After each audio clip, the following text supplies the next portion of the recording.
अस्सलामुअलैकुम students, welcome to our YouTube channel जीशी study portal. तो आज हम डिस्कस करने वाले हैं AFC 03 क्वांटिटेटिव मेथड में chapter number 12 measure of central tendency, जिसमें आज लेक्चर 3 हम डिस्कस करेंगे, जिसका टॉपिक है ज्योमेट्रिक मीन। इससे पहले लेक्चर 1 एंड 2 में मैं आपसे मीन, मीडियन, मोड, उनकी ग्रुप्ड और अनग्रुप्ड डाटा के लिए फार्मूलाज और उसके कुछ प्रैक्टिस क्वेश्चंस भी शेयर कर चुका हूँ। तो आज हम डिस्कस करने वाले हैं ज्योमेट्रिक मीन। ज्योमेट्रिक मीन क्या होता है? Geometric mean is defined as the positive root of the product of observation.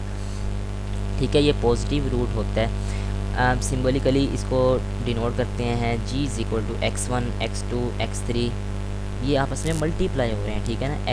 xn तक जाएंगे इन्फिनिटी तक, फिर ब्रैकेट ओवर 1/n।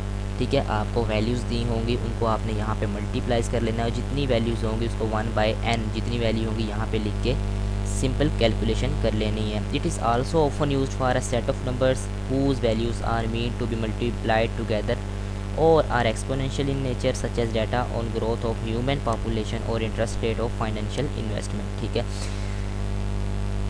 अब geometric mean of group data, if n non-zero and positive variate values occur times respectively, then the geometric mean of the set of observation defined as x1, x2, xn। ये मैंने आपको बताया। Group data के लिए जिस तरह से हम मीन, मीडियन, मोड में देखते हैं, फ्रीक्वेंसी का यूज़ करते हैं, इसी तरह से यहाँ पे भी फ्रीक्वेंसी का यूज़ होगा, लेकिन फार्मूलाज कुछ चेंजिंग हैं दोनों के। देखिए, ज्योमेट्रिक मीन अनग्रुप डाटा के लिए हम सिंपल ऐसे निकालेंगे, G is equal to √x1, x2, x3।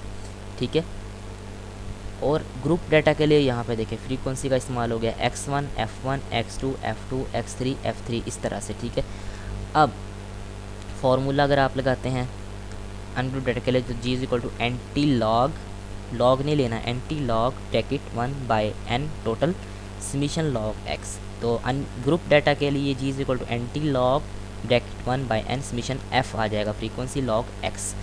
ठीक है, तो इसकी एक एग्जांपल देख लेते हैं। What is the geometric mean of 2, 3 and 6? Step 1, first of all we multiply all these numbers. 2 multiply by 3 जो इनका प्रोडक्ट होगा उनको मल्टीप्लाई 6 से, like 2 multiply by 3 multiply by 6। तो हमने इनको मल्टीप्लाई किया तो आंसर आया 36।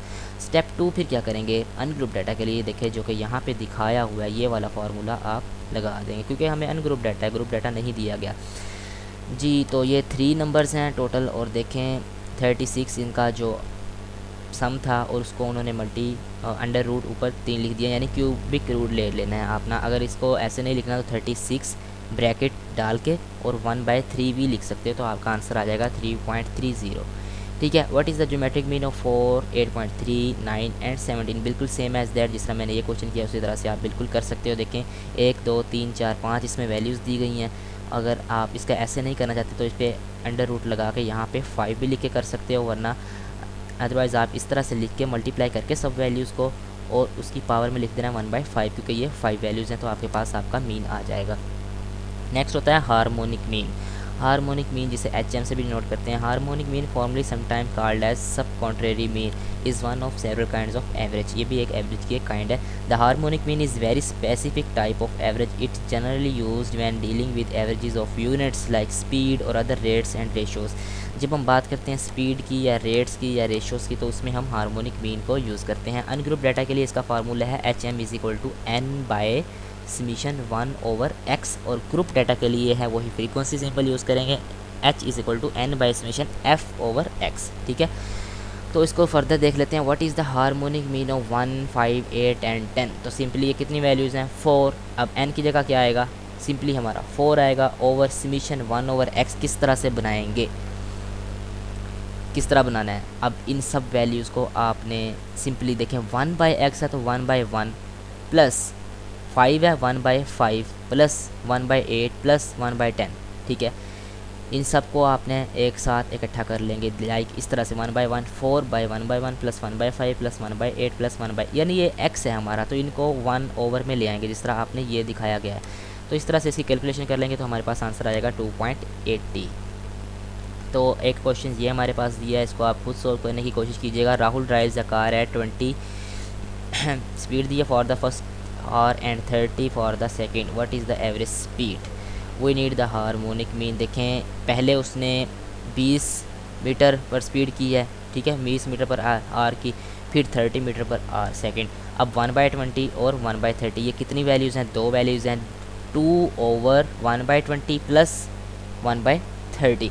अगर आप इस तरह से नहीं लिखना चाहते तो पहले 1/20 प्लस 1/30 कर लें, जो आंसर आएगा प्रोडक्ट उसको एन को ऊपर लिख लें, यानी 2 वैल्यूज़ हैं, 2 बाय जो आपका डाटा आएगा उस पर डिवाइड कर देंगे तो आपके पास आंसर आ जाएगा। लाइक इन्होंने भी कुछ इस तरह से ही दिखाया हुआ है, ये देख लें 1/20 प्लस 1/30, इनका पहले ऐड कर लिया, फिर 2 इसको डिवाइड कर दिया, आपके पास स्पीड आ जाएगी। नेक्स्ट हम बात कर लेते हैं वेटेड मीन क्या होता है। The weighted mean of the positive real numbers x1 x2 xn with their weight w1 w2 w3 is defined to be, देखें एक्स मीन यानी weighted mean is equal to summation w1 x1 w2 x2 w3 x3 जितनी values होंगी over summation w1। अब देखें आपको question में w भी दिया होगा, x भी दिया होगा, वो आपने ऊपर लिखना है। w1 x1 को मल्टीप्लाई कर देंगे, फिर प्लस का साइन लगाएंगे, फिर w2 x2 लगाएंगे, फिर w3 x3 लगाएंगे, सेम इसी तरह से चलते जाएंगे। ओवर में w1 सिर्फ w लेना है यानी वेट लेना है, क्योंकि ये वेटेड मीन है तो सिंपल हम वेट लेंगे ओवर में, ठीक है, x नहीं लेंगे। अब समीशन क्या है, the sum of in other words add them up, सबको ऐड करना है। w क्या है आपका, उस वेट्स होते हैं, ठीक है। A weight mean is a kind of average instead of each data point contribution equally to the final mean. Some data points contribute more weight than others. If all the weights are equal, then the weighted mean equal the arithmetic mean, the regular average you are used to. ठीक है, अगर तो आपके weights equal हैं तो वो arithmetic mean के equal है। अगर weighted means are very common in statistics, especially when studying population. जब हम population को डिस्कस करते हैं तो इसके क्वेश्चन ज़्यादा आते हैं। Step multiply the number in your data set, जो आपका डाटा सेट होगा उनमें सब नंबर्स को मल्टीप्लाई कर लें। Add the numbers in step up 1 up, इसमें step set this number aside for a moment, add up all the weights then divide the numbers you find in step 2 by add the number you found in step 3। Like ये question दिया गया है weighted mean का, इसको solve कर लेते हैं। You take 300 point exam in your statistic class and score, आपने स्कोर कितने किए 80 80 एंड 95, ठीक है। The last exam is much easier than the first 2, so your professor has given it less weight. The weights for the 3 exams are exam 1 का 40%, not 40% as a decimal is 0.4, exam 2 का भी 40%, ये भी 0.4, next exam 3 का 0.2 यानी 20% of your grade. Next पहले step में मैंने आपको बताया multiply the numbers in your data set by the weights, जो आपके वेट दिए गए हैं ये वाले, और जो आपने मार्क्स गेन किए हैं उनको मल्टीप्लाई कर लें परसेंटेज को, और यानी जो आपके परसेंटेज ग्रेड दिए गए हैं और जितने आपने मार्क्स हासिल किए उनको मल्टीप्लाई कर लेंगे तो आपके पास ये 3 वैल्यूज़ आ जाती हैं। फिर add the numbers up, in values को ऐड कर लें, तीनों वैल्यूज़ को ऐड करेंगे तो वो 83 बन रहा है, तो और इन वैल्यूज़ को भी ऐड कर लें 0.4 0.4 और 0.2 को, तो आपके पास 1 बन रहा है। तो सिंपल वेटेड मीन किस तरह आएगा, मैंने बताया था आपको, सम ओवर जो आपके वेट होगा उससे डिवाइड कर देंगे। सम हमारा 83 है, वेट हमारा क्या निकला 1, तो 83/1 हमारा आंसर आ जाएगा 83। The arithmetic mean is best used when the sum of the values is significant. For example, your grade in your statistic class, if you were to get 85 on the first test, 95 on the second and 93 of the third, the average grade would be 90। क्यों, देखें 85 90 and 95, तो आपका average क्या होगा, mid वाला होगा, तो वो 90 है, ठीक है। We do not use the geometric mean here, what about the harmonic mean. तो गाइज़ ये है हमारा आज का लेक्चर, उम्मीद करता हूँ आपको समझ आ गई होगी वेटेड मीन की और हार्मोनिक मीन की और ज्योमेट्रिक मीन की। तो इनको अच्छे से तैयार करें, वीडियो को कंप्लीट देखा करें, जो भी मेरे चैनल की वीडियो आती है इंशाल्लाह वो लाजमी आप लोगों के लिए हेल्पफुल होगी, उसको कंप्लीट देखा करें और चैनल को सब्सक्राइब कर लें अगर अभी तक आपने नहीं किया। अपना ख्याल रखें, शुक्रिया, अल्लाह हाफिज़।